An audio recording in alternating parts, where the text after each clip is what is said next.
Patay na matagpuan ng nawawalang mountaineer sa nakabilang sa mga natangay sa ilog sa San Jose, Tarlac. Para sa karagdagang detalye, may live report si Emil Sumangil. Emil? Magandang hapon, Jiggy. Nagkaroon na nga ng resulta ang magdamagang search and rescue retrieval operation na isinagawa nitong Tarlac PDRRMC sa pakikipagtulungan ng Philippine Army at Philippine National Police sa isa pang mountaineer na iniulat na tinangay ng tubig noong nakaraang linggo pagkatapos nilang magsagawa ng isang outreach mission sa Mount Kawayan, San Jose, Tarlac. Wala ng buhay nang makita kanina, Chigi, ang biktimang si Yasmin Solis. 27 anyos, isang certified public accountant, tubong Lobo, Batangas. Chigi, sumalit na nakabas at nagtatrabaho dyan sa Ayala Avenue sa Makati bilang accountant. Yung 5 sa mga kanyang kasamang nasawi ay una nang nakuha kahapon ng Tarlac Rescue Team. Dyan din sa Pangasaan Creek kung saan din siya nakita kanina.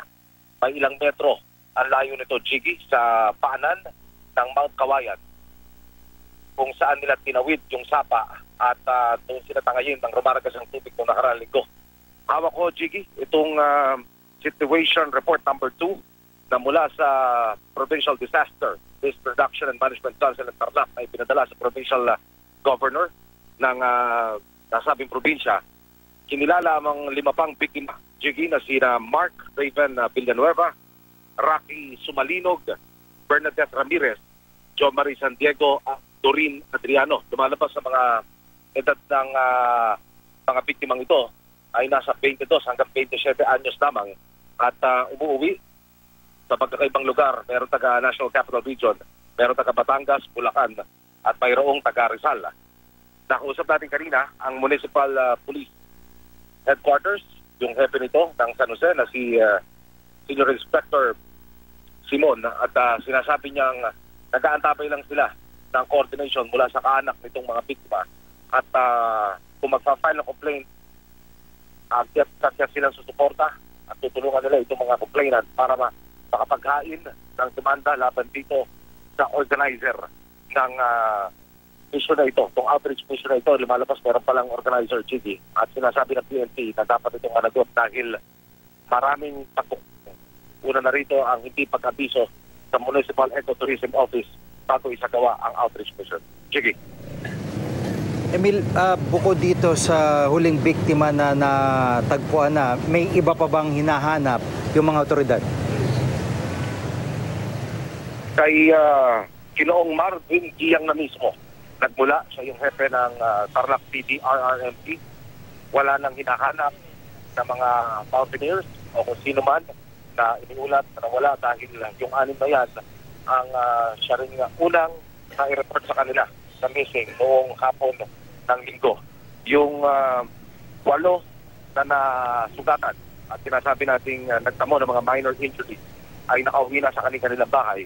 Samantalang yung katawan naman, itong 6 na nasawi ay nananatili dito sa Tarlac Provincial Hospital pero nakatakda ng biyahe ngayong gabi sa kanilang mga probinsya. Nagpakatid na ng tulong ang tumalatama at Tarlac sa pamilya ng mga biktima at yung financial assistance sa malaking bagay daw para dito sa mga nasawi. Bagaman sinasabing bahagi sa nitong outreach mission, malaking bagay na yung ma-transport lamang yung mga katawan ng mga biktima sa kanilang probinsya, yung mga taga-Metro Manila. So yan ang status ng investigasyon ng PNP ngayon. Tabayan na nila kung magpa-file pa ng formal complaint yung paanak ng mga nasawi. Yung organizer mismo ng mission na ito, nakipag-ugnay na ba sa mga otoridad o sa mga kamag-anak ng mga biktima? Nasa tanggapan tayo kanina ng PDRRMC sa Tarlac hanggang alas 2 ng hapon. Ipanakikipag-ugnayan sa kanila yung organizer, yung kumpanya na nag-imok o nanguna dito sa outreach mission na ito.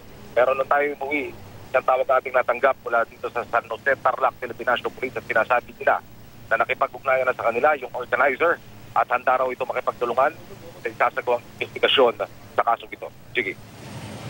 Maraming salamat, Emil Sumangil.